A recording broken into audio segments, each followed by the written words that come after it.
Alors nous voilà partis sur la deuxième partie de cette formation. Donc c'est la formation qui va concerner plus précisément les vins, nos vins. Et donc le premier axe qu'on va aborder, donc on va en faire 4. Le premier axe sera sur le type de vin.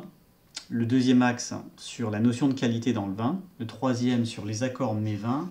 Et le quatrième, on va présenter notre portefeuille de manière un peu plus détaillée. Voilà. Donc on va commencer par les types de vins. Type de vin, alors je vais faire simple, on sait qu'on a les blancs, les rouges, les rosés. C'est la base, mais ça fait partie vraiment d'une approche qu'on peut avoir au client. Est-ce que vous voulez un rouge, un blanc ou un rosé? À partir du moment où on a cette approche-là, on est sur la typologie du vin. On peut également avoir une autre approche qui est par rapport à la région. Donc, mais ça, on l'a déjà abordé un peu tout à l'heure sur la formation région. Il est clair qu'une approche régionale correspond plus à quelqu'un qui est un amateur de Bourgogne, de Bordeaux, et donc effectivement, vous pouvez tenter cette approche-là également pour essayer de voir quel est son choix. Mais si on revient sur le côté type de vin, type de vin, c'est un peu différent comme approche, c'est plus sur le côté goût. Donc, première possibilité, blanc, rouge, rosé. Deuxième approche, et on va prendre chacun des vins et on va regarder quels sont les types de vins à l'intérieur de ces catégories-là. Donc dans les rouges, on va dire on a 3 grandes catégories de vins. Première catégorie de vins, on va dire c'est les vins qui sont en rouge, des rouges simples, basiques. C'est les vins qu'on va retrouver entre 5 et 8,50, 9 euros. Donc ce sont des vins qui sont en général plutôt simples, sur le fruit. Qui se boivent facilement. Et donc l'indication prix vous donne un rapport par rapport au type de produit.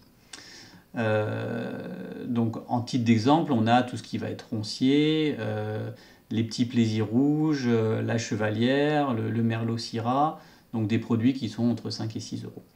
Deuxième type de vin dans la catégorie des vins rouges, c'est les vins, on va dire, avec de la matière, qui sont riches, qui sont corpulents, qui sont complexes. Donc ça, c'est des vins qui sont sur des tarifs un peu supérieurs, qui sont, on va dire, entre 10 et 20 euros, et 25 euros pour aller jusqu'au Châteauneuf-du-Pape. Châteauneuf-du-Pape, c'est un exemple.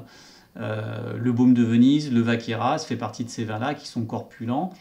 La Lande Pomerol, voilà, peut-être un peu moins corpulent parce que c'est un Bordeaux, mais qui a cette complexité, cette richesse. Donc là, en indication, on va être sur des vins de matière, et la notion de matière est importante. C'est-à-dire que si vous vous posez la question à votre client, voilà, est-ce que vous voulez quelque chose qui ait de la matière, on peut l'amener sur cette gamme de prix. Troisième catégorie, donc ça c'est un peu particulier, c'est des produits qui sont effectivement plutôt qualitatifs, haut de gamme, donc qui sont supérieurs à 10 euros. Donc qui sont complexes également, mais qui ne sont pas caractérisés par la corpulence et la matière qu'on a évoqué dans la catégorie 2. Ce sont des vins qui sont, on va dire, un peu plus dans la finesse, dans l'élégance. C'est des produits toujours haut de gamme parce qu'on est au-dessus de 10 euros. Mais par contre, on est sur des produits qui sont plutôt élégants et fins. Donc ça, c'est typique pour les vins de la Bourgogne, donc tout ce qui est givry rouge, et les rouges, bien sûr, givry rouge, toute la gamme Beaujolais ruée, donc on est sur des vins qui sont pas mastoc, pas massifs, qui sont plus dans l'élégance. C'est vrai également pour les produits type pur Merlot du domaine des Maréchaux, on est à 12,50, on est sur un produit complexe, mais qui est plus dans l'élégance et la finesse. Donc on retient Bordeaux et les rouges de Bourgogne qui sont par définition plutôt des vins fins et moins mastoc. Donc, pour revenir pour synthétiser donc sur les rouges, 3 catégories. 1, les vins entrée de gamme, plutôt simples, plutôt faciles à boire, sur le fruit, entre 5 euros et 8,50 euros. 2, les vins qui sont plutôt complexes, avec de la matière, riches en bouche, généreux. Donc retenez bien les adjectifs, c'est ce que vous pouvez aussi également utiliser, et marquez-le sur vos notes. Qui sont sur des produits donc plus complexes, plus riches, donc on va dire entre 10 et 25 euros plus. Troisième catégorie, donc c'est des produits qui sont également des produits haut de gamme, donc supérieurs à 10 euros, mais qui ne sont pas caractérisés par des produits matières puissants, parce que c'est des produits qui sont de régions, on va dire, un peu plus élégantes, plus fines, qui vont produire des vins un peu plus élégants, plus fins. Donc là, Bourgogne, les rouges, et Bordeaux Également les Loirs, un Chinon par exemple, c'est un vin qui est qualitatif, 12,50, mais qui est moins caractérisé par la puissance de son vin. Ok? Donc ça c'est pour les rouges. Sur les blancs, c'est un peu plus simple. On va avoir deux grandes catégories. Catégorie en dessous de 10 euros, pour faire simple, hein, bien sûr. En dessous de 10 euros, on va être sur des vins qui sont pareils, sur le fruit, simple, facile, agréable, parfait pour l'apéritif, voilà, qui sont plus donc sur des notes, on va dire, faciles à comprendre. Et après, tout ce qui va être au-dessus de 10 euros, on va être sur des vins blancs qui seront plus complexes, avec plus de matière, plus riches d'un point de vue aromatique, c'est-à-dire qu'on va avoir plusieurs sensations dans la bouche, plusieurs sensations dans le nez,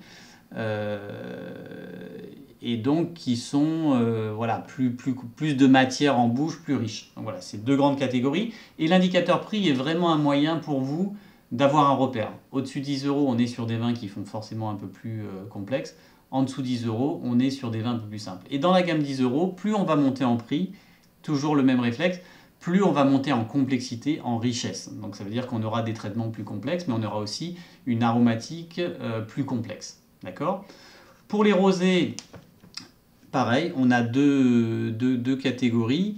Alors, je rajouterai une catégorie sur les blancs après, ou je vais le faire maintenant sur les blancs. Sur les blancs, je mettrai juste une troisième petite catégorie en plus, effectivement, que j'ai oublié. C'est la catégorie des vins blancs du Sud, donc que ce soit les Languedoc ou les Rhônes, où on est sur quelque chose d'assez atypique, ce que j'appelle moi des cépages voilà, qu'on n'est pas habitué à goûter habituellement, et donc qui sont des cépages voilà, assez exotiques, riches aromatiquement, mais qui sont voilà, dans une catégorie à part. Même quel que soit le tarif, hein, puisqu'on a du Viognier, je crois, à 9,50 si je ne m'abuse pas, ou du Côte-du-Rhône à 9,50. Et donc là, on est sur un produit qui a une typicité un peu particulière. Donc ça, on peut le mettre un peu dans une zone spéciale. Ok ? Donc je reprends sur les rosés. Les rosés, bah, écoutez, c'est simple. Il y a pareil, deux grandes gammes. Tout ce qui est en dessous de 10, on va être sur des vins qui sont fruités, faciles, très agréables, parfaits pour l'apéro. Et tout ce qui va être 10 euros, on va être sur des vins qui sont un peu plus complexes, avec un peu plus de matière. Et plus on va monter en gamme, je prends le Château Mayim qui est à l'extrême, on va avoir encore plus de matière, donc plus de complexité. Dans cette deuxième catégorie-là, voilà, on est plus sur des vins qui vont accompagner des repas. Donc si vous avez quelqu'un qui hésite, est-ce que je prends un rosé, quel type de rosé, bah, posez la question si c'est pour un apéritif. Donc dans ce cas-là, on peut aller avec un plaisir rosé ou un marine rosé, c'est très bien à 6,50.